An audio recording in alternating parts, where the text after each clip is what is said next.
नमस्कार, स्वागत है आपका संसद टीवी में। मैं हूं मोहम्मद फातेह टीपू। हमारे साथ हैं टीडीपी के कृष्ण प्रसाद टेनेटी, जो कि बापाटला से पहली बार चुनकर देश की संसद में पहुंचे हैं।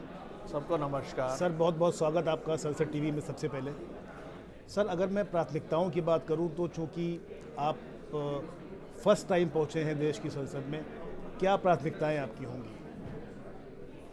मैं सबसे पहले तेलुगुदेशम पार्टी के नेता श्री नारा चंद्रबाबू नायडू जी को शुक्रिया अदा करना चाहता हूं, क्योंकि उन्होंने मुझे ये मौका दिया है जनता के सामने जाने के लिए। और बापटला पार्लियामेंट कॉन्स्टिट्यूंसी के जनता जनार्दन ने भारी मेजॉरिटी से 2,08,000 मेजॉरिटी से मुझे जिताया है और यहाँ तक भेजा है। संसद में आके बैठा हूँ मैं, अभी उनकी सेवा करने के लिए आया हूँ। तो अभी कुछ मेरे भी प्रायोरिटीज़ है, मेरे भी पैशन आइटम्स है, सर्विस में क्या करना है उसको लेके मैं आगे चलूँगा। सर, चूँकि बापाटला से आप ताल्लुक़ रखते हैं, तो बापाटला की पहचान किस रूप में की जाती है? बापटला आंध्र प्रदेश राज्य में है और विजयवाड़ा सिटी के करीब में पड़ता है। 60 किलोमीटर है जी विजयवाड़ा से, और कोस्ट लाइन में आते हैं। एक 100 किलोमीटर का कोस्ट लाइन बापटला कॉन्स्टिट्यूंसी में आता है। और वहीं पे एक एग्रीकल्चर यूनिवर्सिटी है जहाँ की बहुत फेमस है, बापटला में है।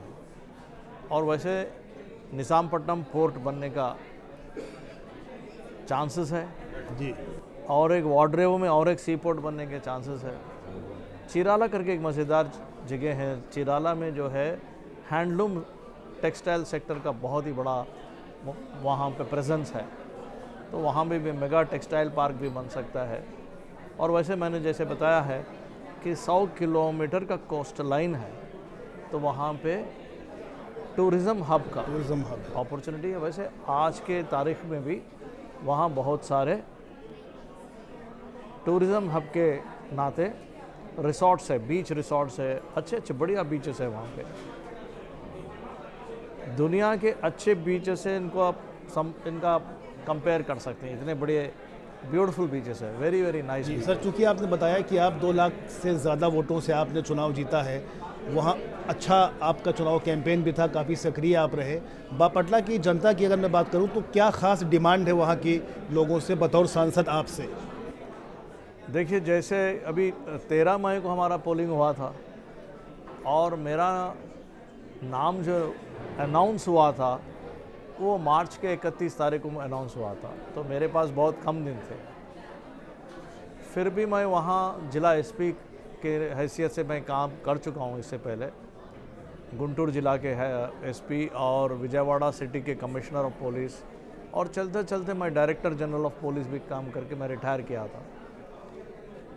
डायरेक्टर जनरल ऑफ पुलिस हैसियत से मैं रिटायर करने के बाद मैं एक फाउंडेशन स्टार्ट करके केपी फाउंडेशन, कृष्णा प्रसाद फाउंडेशन के नाम पे मैं काम कर रहा था जी। अब ये केपी फाउंडेशन का जो काम है वो मैं क्या करता था, कहीं कुछ सबसे बिछड़े हुए जो गांव है उस गांव को मैं अडॉप्ट करता था। अडॉप्ट करने के बाद ख़ास करके वहाँ लड़की लोग, महिला लोगों का जो है एजुकेशन, उनके ऊपर ध्यान देता था। वहाँ पे ड्रॉप आउट्स क्यों हो रहे हैं, जो ड्रॉप आउट हुए हैं उनको दोबारा स्कूल में लेके आना है, और कंप्लीशन क्यों नहीं कर रहे हैं। जैसे एक एग्जांपल है, एर्रावल्ली करके एक गांव में जिसको मैंने अडॉप्ट किया था, वहाँ पे 5वीं कक्षा के बाद में कोई भी लड़की आगे नहीं पढ़ी। तो मैंने देखा क्यों, तो फिर इन्फोसिस के सॉफ्टवेयर इंजीनियर से बैठ के 3 दिन बैठ के हमने सब रिपेयर वहाँ पे जाके सर्वे किया। सर्वे करने के बाद ये पता चला क्योंकि उनका जो है 5वीं तारीख की कक्षा तक ही वहाँ पे स्कूल में है, आगे नहीं है। तो आगे पढ़ने के लिए हमको, अगर आगे पढ़ना है बच्चियों को, लड़कियों के लिए उनको दूसरे गांव जाना पड़ता, वो है 5 किलोमीटर दूर। तो इसीलिए माँ बाप क्या करते थे, पेरेंट्स क्या करते थे, लड़के को भेजते थे और लड़की को ड्रॉप आउट करके घर में बिठा देते थे। तो मैं उनसे बैठ के काफ़ी झगड़ा, मैं ना क्यों ऐसा नहीं करना चाहिए, आपको लड़की को भी अपॉर्चुनिटी देना है पढ़ने, आगे जाके पढ़ने के लिए। तो फिर बैठ के जो है मैंने ये सोचा, अगर सपोज करके मैं साइकिल दिया उनको तो जा सकते साथ में 10 लोग मिलके, 10 लड़के मिलके। ऐसे करते करते मेरे पेंशन से मैंने जो 5वीं क्लास कक्षा कंप्लीट किए वैसे लड़की लोगों को मैं साइकिल देता गया। आज तक मैं 56 साइकिल दिया है इसे। तो सब मिलके कॉन्वॉय जाते और आते। तो जो 2006 में ये जो सफ़र ये शुरू हुई है इस तरह, तो वहाँ से मैं उनमें से एक लड़की आज बीटेक कंप्लीट कर ली। वैसे उसी गांव से जिन्होंने साइकिल लिया है 3 लड़कियों ने बी फार्मेसी कंप्लीट किया। तो आपका चूँकि लंबा अनुभव रहा है वहाँ पे, रिश्ता पुराना आपका रहा है, तो उसका फ़ायदा आपको देश की संसद में भी तो मिलेगा। उसमें क्या हुआ, मेरे को एक सीखने को मिला है, सीखने को मिला है कि अगर अपॉर्चुनिटीज़ दे हम तो वो अपॉर्चुनिटीज़ को बिल्कुल जो है गरीब लोग हो या मिडिल क्लास के पीपल हो, वो अपॉर्चुनिटीज़ को पकड़ के ऊपर चढ़ेंगे। तो हमको अपॉर्चुनिटीज़ देना है, ये सबसे पहला है।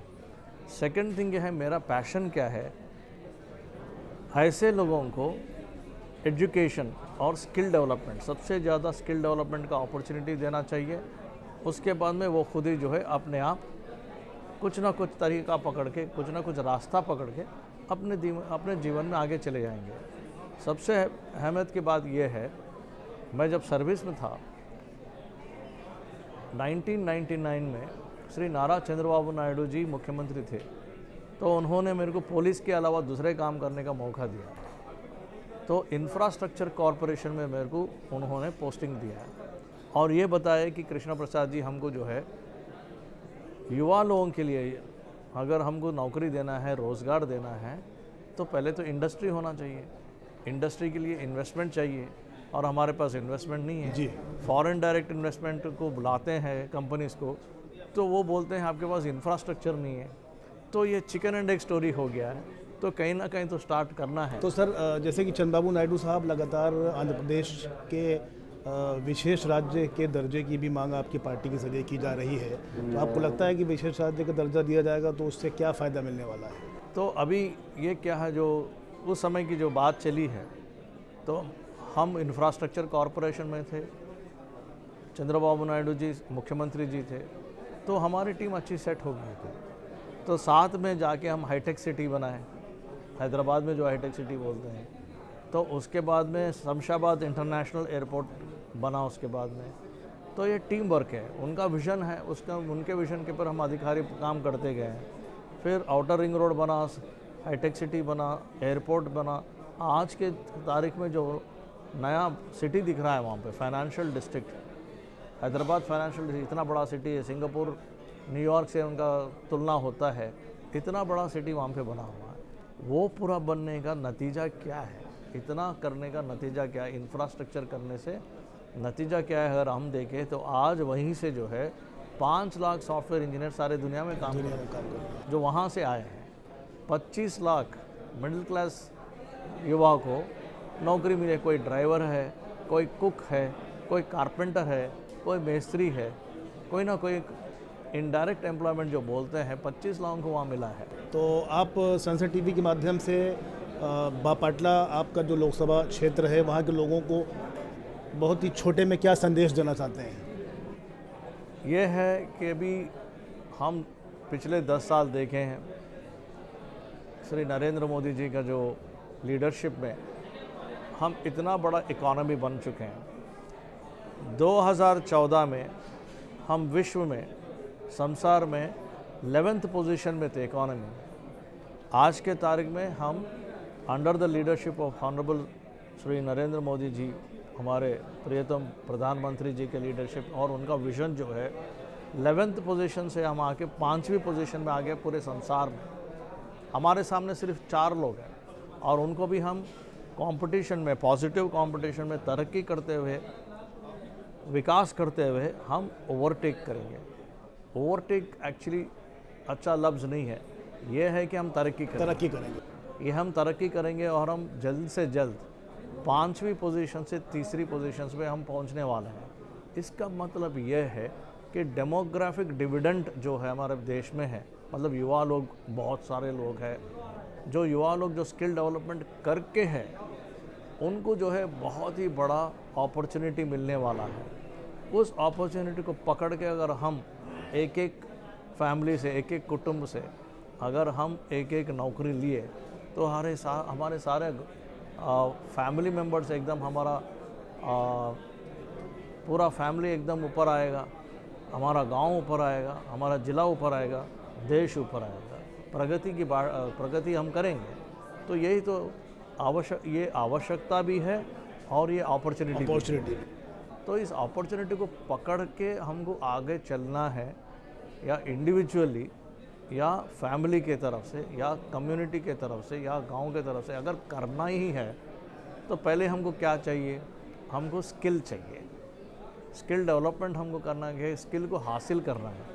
अगर अपॉर्चुनिटी, रोज़गार की अपॉर्चुनिटी आई है लेकिन हमारे पास स्किल नहीं है तो हम क्या करेंगे? हमारे जो पीछे जो लड़का था उसके पास जो स्किल है वो आके लेके चले आएगा। बहुत बहुत शुक्रिया, स्किल लेके पकड़ना चाहिए।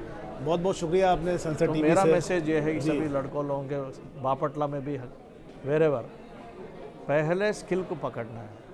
स्किल को पकड़ के स्किल डेवलपमेंट करके इकोनॉमी बढ़ रही है, नौकरी बहुत, रोज़गार बहुत आने वाले हैं। उसके लिए, उस जंग के लिए तैयार हो जाओ। अपने बच्चों के लिए, भविष्य के लिए, अपने बच्चों के भविष्य के लिए ज़्यादा हमको सोचना है। बहुत बहुत शुक्रिया आपका संसद टीवी से बात करने के लिए। दिया है, बहुत बहुत शुक्रिया आपका। सभी लोगों का मेरा प्रणाम। तो कृष्णा साहब का साफ मानना है कि जिस तरीके से 2047 तक देश विकसित राष्ट्र बनने की दिशा में आगे बढ़ रहा है और अब टीडीपी चूँकि एनडीए का हिस्सा पूरी तरीके से बन चुका है, तो आप पूरी तरह से दृढ़ संकल्पित नजर आ रहे हैं कि उस दिशा में बहुत तेज़ी से आगे बढ़ा जाएगा। कैमरामैन मनोज के साथ मोहम्मद फातेह टीपू, संसद टीवी।